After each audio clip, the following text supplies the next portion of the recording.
بسم الله الرحمن الرحيم. الحمد لله الذي نزل الفرقان على عبده ليكون للعالمين نذيرا، والصلاة والسلام على المبعوث رحمة للعالمين محمد بن عبد الله وعلى آله الغر الميامين، واللعنة الدائمة على أعدائهم أجمعين من الآن إلى يوم الدين. اللهم وفقنا وجميع المشتغلين.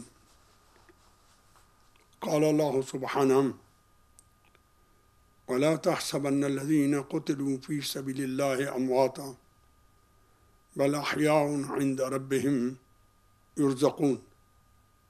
صدق الله العلي العظيم، وصدق وبلغ نبيه الرسول الكريم، ونحن على ذلك من الشاهدين والشاكرين، والحمد لله رب العالمین۔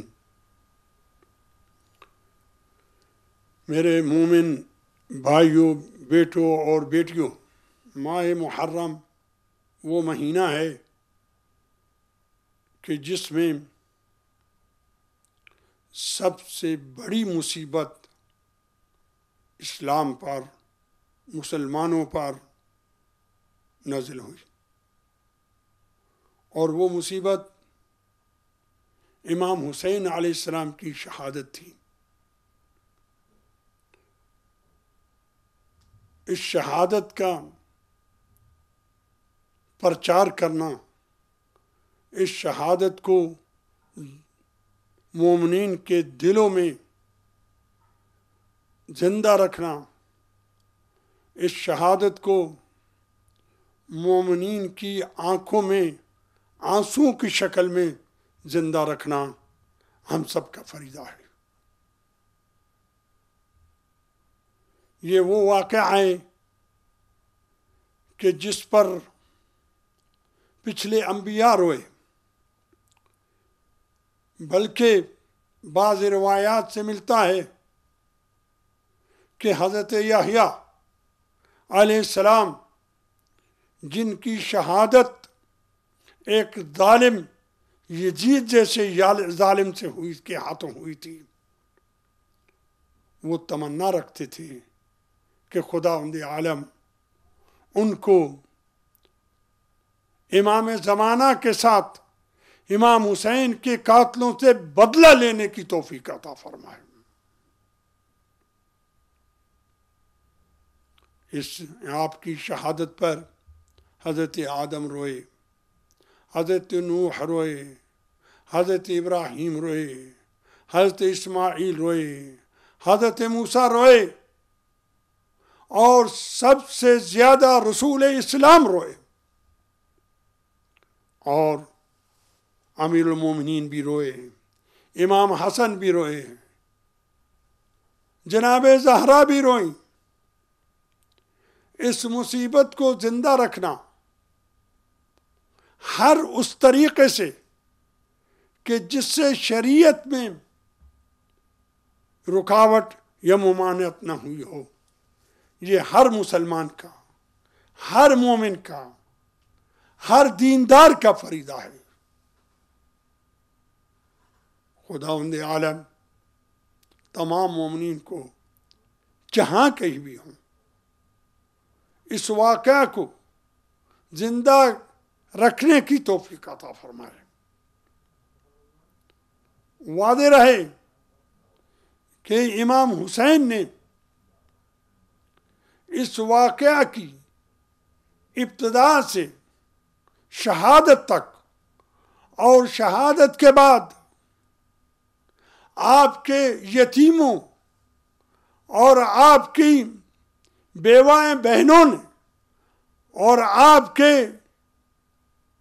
یتیم بچوں اور بعد میں آنے والے اماموں نے اس واقعہ کو اہمیت دی ہے۔ اس واقعہ کو اس لیے اہمیت دی گئی کیونکہ اس واقعہ کو زندہ رکھنے سے دو کام انجام دیے جاتے ہیں۔ ایک یہ کہ لوگوں پر وعدے کیا جائے کہ کبھی ظالم کے ہاتھ میں اپنا ہاتھ نہ رکھو، ہمیشہ ظالم سے آپ کو نفرت رہے، ظالم سے دور رہو، ظالم کی اطاعت نہ کرو، ظالم کی مدد نہ کرو، ظالم کی بات ظلم کے بارے میں نہ مانو۔ اس لیے امام حسین نے وہ اپنا بہترین جملہ ارشاد فرمایا کہ فرماتے ہیں کہ میرے لیے شہادت اور موت لذت کی حیثیت، لذت کا سبب رکھتی ہے، میں ظالم کے ہاتھ سامنے اس کو ظلم کو برداشت نہیں کر سکتا۔ امام کا یہ اعلان تمام مجاہدین کے لیے، تمام حاملان اسلام کے لیے، تمام حاملان عدل و انصاف کے لیے لائحہ عمل ہے کہ ہمیشہ ظالم سے دور رہو، ظالم کے پیچھے نہ چلو، ظالم کے ہاتھ میں اپنا ہاتھ نہ دو۔ ایک یہ مطلب ہے جس سے امام حسین کی اس خونی انقلاب کو زندہ رکھنے سے ہمیں درس ملتا ہے۔ اور دوسرا یہ کہ وعدے رہے کہ امام حسین کے شہادت ہونے سے پہلے، شہید ہونے سے پہلے، اس زمانے میں زمین پر سب سے دینی عظیم شخصیت امام حسین علیہ السلام کی تھی۔ ان سے زیادہ کوئی عظیم دنیا میں نہیں تھا۔ اس عظیم شخص نے اپنی عظمت کو اسلام کے لیے قربان کیا اور ہمیں یہ درس دیا کہ اسلام وہ نعمت ہے کہ جس کے لیے سب کچھ قربان کیا جا سکتا ہے، بلکہ قربان کرنا واجب ہے۔ میں اپنے بھائیوں، بیٹوں اور بیٹیوں سے تمنا رکھتا ہوں کہ اس واقعہ کو ہر شرعی طریقے سے زندہ رکھیں اور زندہ رکھنے کی تاکید کریں، اور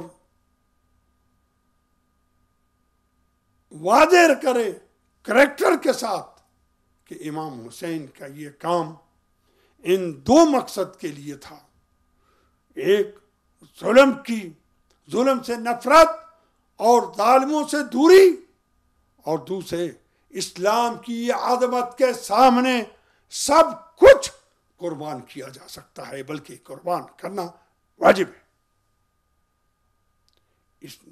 اور واضح رہے کہ امام حسین کی شہادت نے وہ اسلام کہ جس کی خاطر رسول اسلام نے وہ مصیبتیں اٹھائی، کہ جس کے بارے میں آپ سے روایت ہے، آپ فرماتے تھے ما اوذی نبی قط کما اوذیت، کسی نبی کو ایسی اذیتیں برداشت کرنے کی ضرورت پیش نہیں آئی کہ جن اذیت کو انہیں برداشت کیا ہے۔ اس اسلام کو پامال کیا جا رہا تھا، اس اسلام کو نیست و نابود کرنے کا تہیہ کر لیا تھا۔ یزید بدبخت برسر عام کہہ رہا تھا کہ بنو ہاشم نے اسلام ایک ڈھونگ مچایا تھا اپنی حکومت بنانے کے لیے، نہ کوئی وحی آئی تھی، نہ کوئی قرآن نازل ہوا تھا، نہ کوئی دین آیا تھا۔ امام حسین نے شہادت کے ساتھ یہ واضح کر دیا کہ اسلام حق ہے۔ نیزے کے اوپر سر اقدس نے قرآن کی تلاوت کر کے یہ ثابت کر دیا کہ قرآن حق ہے۔ قرآن وہ چیز ہے کہ جس کو یزید جیسی طاقتیں نیست و نابود نہیں کر سکتی ہیں، جس کو پامال نہیں کر سکتی ہے۔ میرے بھائیوں، محرم کی پہلی تاریخ سے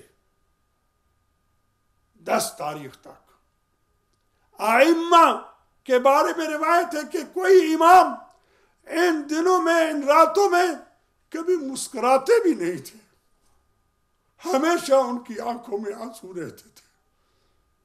لہذا میرا اور آپ کا فریضہ ہے کہ ہم ائمہ علیہ السلام کی سیرت پاک پر عمل کریں۔ ان دنوں مسکراہٹیں ہمارے ہونٹوں سے چلی جائیں، ہمارے چہرے پر غموں کے آثار رہیں، ہمارے ہر کام میں، ہماری ہر حرکت میں امام حسین کی مصیبت کا مظاہرہ ہو۔ اور